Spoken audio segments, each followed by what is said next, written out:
I'm Jeff Allen, and welcome to this special series of podcasts called Knightline 79 Rewind. Last summer and into the beginning of the 2020 season, I interviewed several players that were on UCF's first football team in 1979 for the Knightline podcast in honor of 40 years of UCF football. While nostalgia continues to be front and center while we wait for the resumption of live sports, we thought we would bring these interviews back as their own podcast so that we could relive these great memories once again. Mike Stapp was a running back on the Knights' first football team, rushing for 101 yards in the very first game. His path to UCF football was paved by a legendary basketball coach. Mike Stapp will share that story and more right after this. Raising the bar and what to expect from your personal injury attorney is our commitment to you at Chad Barr Law. I'm Chad Barr, and as a UCF alum, I am proud to present Knightline at Night, Central Florida's only call-in show dedicated to our UCF Knights, every Tuesday at 9 p.m. And remember, if you or a loved one are injured in an auto accident, call us at 407-599-9036 to schedule your free consultation, or visit us at chadbarlaw.com. Offices Altamont Springs. Go Knights, charge on. Hello, Night Nation. This is Andrew Phegley reminding you to tune in every Tuesday night, 9 to 10 p.m. on WDBO 107.3 FM and AM 580, plus the WDBO app for Knightline at Night. Brought to you by Chad Barr Law. We'll be taking your calls and your texts reacting to the previous week's UCF sports action, and you never know who will show up. Once again, that's Knightline at Night, every Tuesday, 9 to 10 p.m. on WDBO 107.3 FM and AM 580, plus the WDBO app. Go Knights and charge on. And now our Knightline 79 Rewind conversation with running back Mike Stapp. Mike, thanks so much for joining us, and give us the details of your journey as to how you landed on UCF's very first football team in 1979. Well, it's actually an interesting story. I was in a classroom, and I had Torchy Clark. Torchy was the head basketball coach at the time, and Torchy knew me from Bishop Moore High School. And when Jack OLeary announced that they were going to have a football team, Torchy grabbed me at the class and walked me down to the end of the hall and introduced me to Jack OLeary and said, well, I have your running back that's here. So, so you don't have to worry about that. So Torchy was really the one that kind of got me involved and made the introduction to Jack OLeary. Then, of course, I actually knew Don Jonas because Don Jonas, my senior year in high school, I actually played quarterback in high school my senior year, but we were a running team, and Donnie was our quarterback coach at Bishop Moore High School when I played for Harry Nelson. So it's interesting. I mean, Donnie, at that time, the head coaching position had not been filled, so I had no idea that Donnie was going to be coaching, so it just kind of all came together. Torchy made the introduction, and then Coach Jonas, after they announced, and he reached out to me, and then kind of the rest is history. So you were on board before the coach was. That's pretty interesting.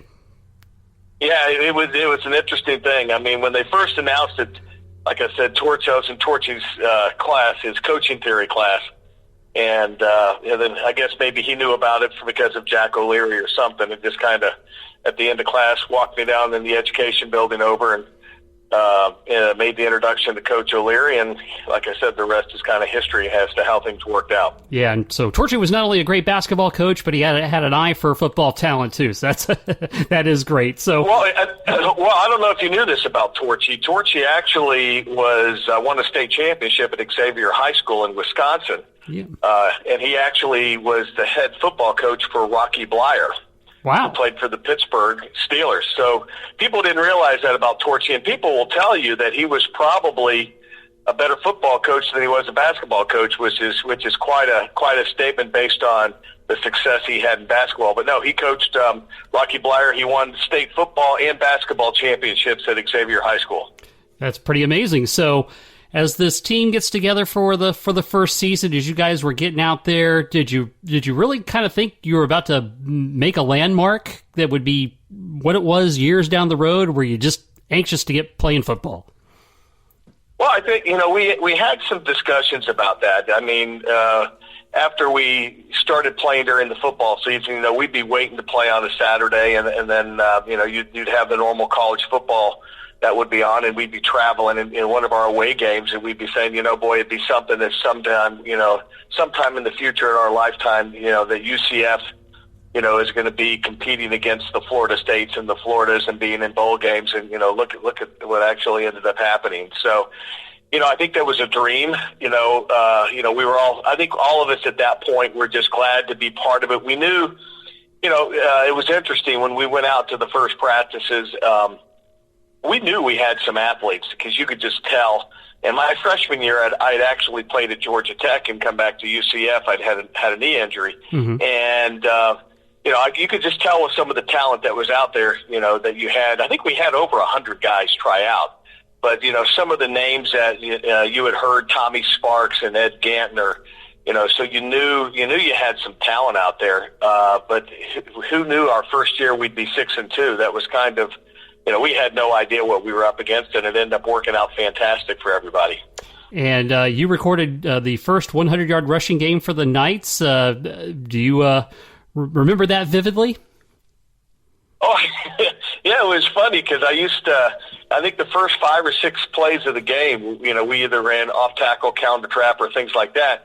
And, and I used to bust Mike Cullison's tail because I said, Mike, you run me between the 10-yard line and the 10-yard line, and then we get down on the 10 and coach has something called and you always check out of it, and throw a touchdown pass or run yourself. So, we ran the ball, when I look back at that, we had a pretty good size, offensive line with our tackles. So, and we had some guys that had played. So, I think Coach Jonas's idea, because it was rainy, of course, the first game against St. Leo. Mm-hmm. So, of course, I think from a game planning standpoint, we ended up going more to the run than what probably potentially we would have thrown the ball just because of the weather conditions. But, it worked out great. Is there one play in particular that you relive over and over again? Well, it was interesting. I think the first play actually. The first play was like a 9 or 10 yard play off tackle, and just getting back in a game situation, and hitting someone and having contact. It just kind of always takes the edge off, and it was amazing how quick that feeling came back, and just kind of the adrenaline rush. So I would tell you the first play of the game, that I remember is the one I remember, and just getting that first hit, and say, oh my God, there was a hole there the first play, and we were fortunate to gain some yardage and do some things. So it was really, really, that's probably the one I remember the most.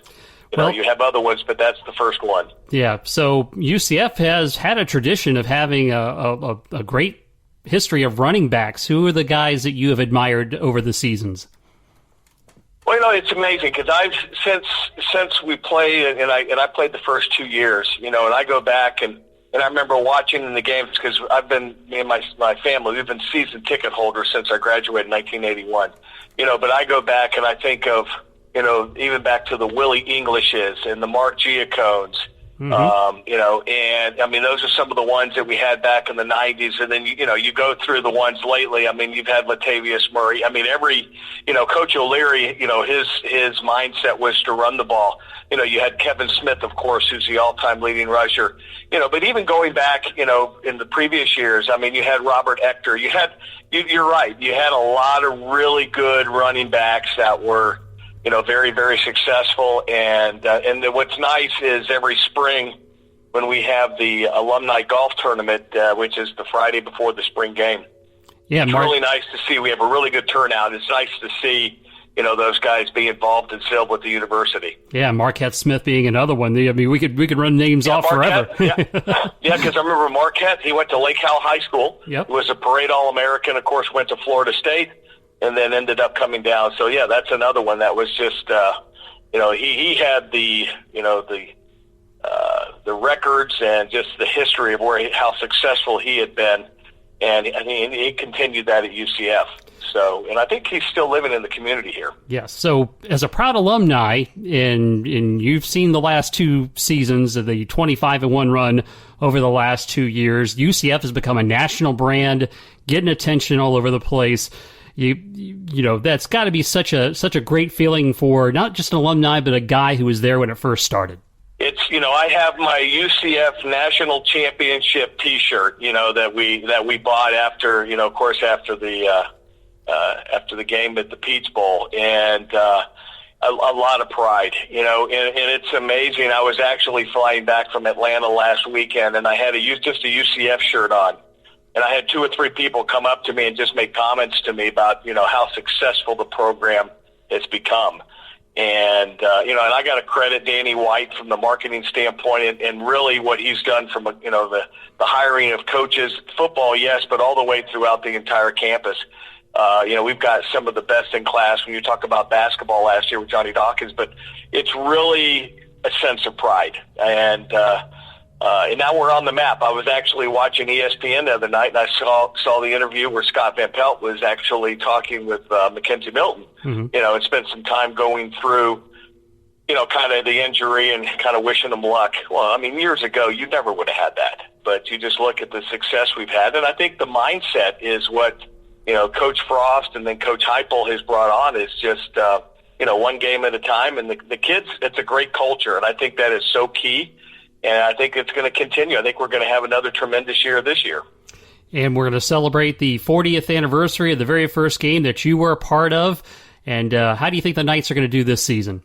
I think we're going to do well. I think it'll be interesting to see the quarterback situation, of course, and everybody's, that's probably the key thing. But I think also when you look at the talent we have at receiver and the talent we have at running back, I think the key for us is really going to be also the defensive line, because we graduated some good players from there last year. But I think we're going to do really, really well. I think the Stanford game is going to be a test, and I'm looking forward to that, because then maybe we can perform well and hopefully win. And then just everybody makes the comment about the strength of schedule, and I'm so tired of hearing it. When we look at how we competed against Pittsburgh last year and beat them, extremely. I think we beat them by 25 or 30. Yeah, easily. But, I think we have a chance to repeat and do the same things that we've done, the last 2 years. I would not be surprised. That's going to be difficult because everybody's shooting at you because you're the number one guy. But, I think it's conceivable in our conference to go undefeated again. But, again, I think that mindset of one game at a time is critical. But I think the kids, when you have that sense of teamwork and they've got each other's back covered, which – I sense when I see the practices and talk to various people who are involved in the program. I think those are the intangibles that that I think are going to make a difference for us. Well, Mike, we certainly appreciate you taking the time to share your memories and give us your thoughts about UCF football. And again, happy anniversary for the very first game 40 years ago. Appreciate it. Great, go Knights! Thank you.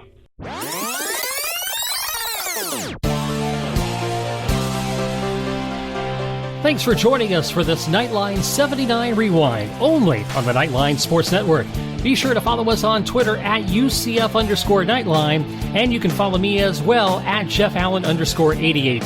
And please like and share all of our Knightline Sports Network programming on social media and where you get your podcasts. For Knightline 79 Rewind, I'm Jeff Allen. Stay well and stay safe.